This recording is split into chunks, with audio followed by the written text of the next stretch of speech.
करना चाहते हैं, वो पाना चाहते हैं जो आपने आज तक नहीं पाया, तो आपको वो करना पड़ेगा जो आपने आज तक नहीं किया, और मुझे वो कहना पड़ेगा जिसको कहने में मैं आज तक हिचकिचाता रहा। साथियों, सालों से योजनाबद्ध तरीके से हमारे दिमाग में कुछ धारणाएं ठोक दी गई, यहां तक कि अपने स्कूल के जमाने में मैं भी उन धारणाओं का शिकार हो गया था और अपने आप को औसत मानने लग गया था। मैं नहीं जानता उन धारणाओं को हमारे दिमाग में डालने की योजना किसने बनाई, लेकिन जिसने भी बनाई वो चाहता था कि हर गरीब गरीब बना रहे, वो चाहता था कि दुनिया में लोग बड़े सपने ना देखें, वो चाहता था कि दुनिया में सिर्फ कुछ लोग बड़े बने और बाकी सब औसत बने रहे। आज मैं जो धारणा आपसे कहने जा रहा हूं, हमारे रोम रोम में, नस नस में बस गई है। कुछ समाज ने भरा, कुछ टीचरों ने भरा, कुछ परिवार ने भरा, कुछ यारों ने भरा, और सब ने मिलके हमको औसत बना दिया। जितनी चादर है उतनी पैर फैलाओ, यह धारणा हमको रिस्क लेने से रोकती रही। इस धारणा ने हमको डरा दिया।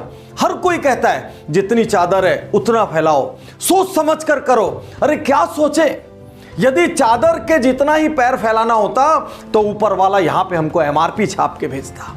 एक भी कमाल नहीं होता दुनिया में। 16 साल की उम्र में ग्रेटा थंबर्ग पर्यावरण का आंदोलन करके दुनिया को हिला सकती है।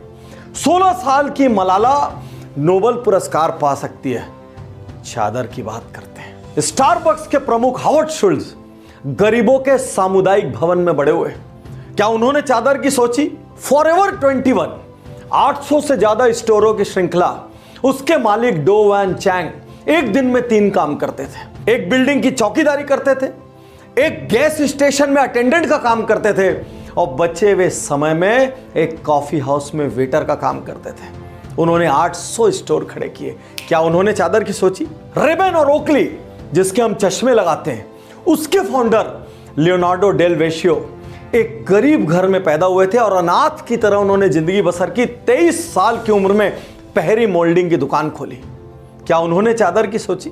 भारत के ओलंपिक मेडलिस्ट सुशील कुमार एक बस कंडक्टर के घर गरीबी में पैदा हुए थे और उनकी कुश्ती की प्रैक्टिस के लिए बाकी लोगों को करियर की कुर्बानी देनी पड़ी। और खुद रजनीकांत एक बस कंडक्टर थे। क्या बात करते हैं चादर की। हमें यह क्यों नहीं सिखाया गया? बड़े सपने लो, रिस्क लो, आगे बढ़ो। अरे असफल हो, क्या फर्क पड़ता है? हमारे दिमाग में असफलता का भय भर दिया गया, इसीलिए चादर चादर चादर नजर आने लग गई। आज यहां मैं आपसे कहना चाहता हूं, अगले 10 साल के लिए सबसे बड़ा सपना देखिए। हर वो व्यक्ति जिसने यहां पे औसत होने का आपको ठप्पा लगाया है, आज के बाद उसको इग्नोर करना स्टार्ट कीजिए, उसकी बात को नजरअंदाज कीजिए। कितनी बार किसी के कहने पे आपने कई काम छोड़ दिया, आपका मन कर रहा था कि मैं वो करूं, उस वक्त कोई आपको हिम्मत देता तो आप शायद कर लेते, लेकिन कुछ लोगों ने आपको डरा दिया, कुछ लोगों ने आपको बहुत सारी बाधाएं बता दी, कुछ लोगों ने बहुत सारे चैलेंजेस बता दिए, कुछ लोगों ने आपको ऐसे ऐसे नाम बता दिए जो वही करते हुए असफल हुए और आप घबरा गए। मैं आज आपसे कहना चाहता हूं, सलाह लेना बंद करो, और सलाह लेना भी है ना तो उनसे लो जिनकी मानसिक औकात हो सलाह देने की, जिन्होंने उपलब्धियां हासिल की हो, जिन्होंने पसीना बहाया हो, जिन्होंने रक्त बहाया हो। ऐसे लोगों से जिन्होंने संघर्ष किए हो, उनसे सलाह लो। औसत आदमी से सलाह लेके अपने बड़े सपनों का मर्डर मत करो। यदि इस दशक में कुछ बड़ा करना है तो यहां ठान लो कि मैं जब भी सुनूंगा किसी अचीवर की सुनूंगा, या उसकी सुनूंगा जिसने जान लगा के ट्राई किया हो। यदि मेरे आसपास ऐसा कोई नहीं होगा, मैं दूर जाके सुनूंगा। यदि तब भी मुझे कोई ना मिले तो मैं ऐसे लोगों को पुस्तकों में पढ़ूंगा। कोई ना मिले, वीडियो में मेरे साथ पूरा पूरा दिन बिता देना, लेकिन इस दशक को औसत लोगों से सलाह मशवरा करके खत्म मत करना। जिनको मेरी बातें बुरी लगी, मैं आपसे माफी चाहता हूं। मेरा इरादा नहीं है आपका दिल दुखाने का, लेकिन मैं जानता हूं बड़े से बड़ा बारूद का ट्रक भी अपने आप फूटने की औकात नहीं रखता, उसको भी बाहर से एक चिंगारी चाहिए होती है।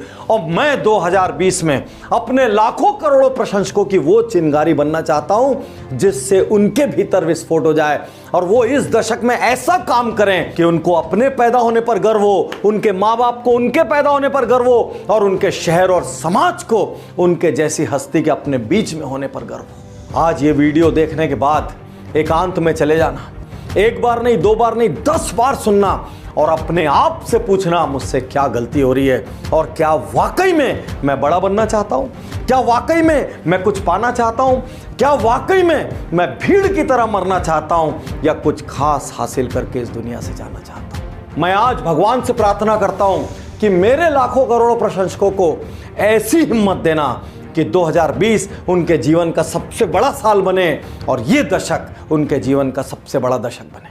मैं तैयार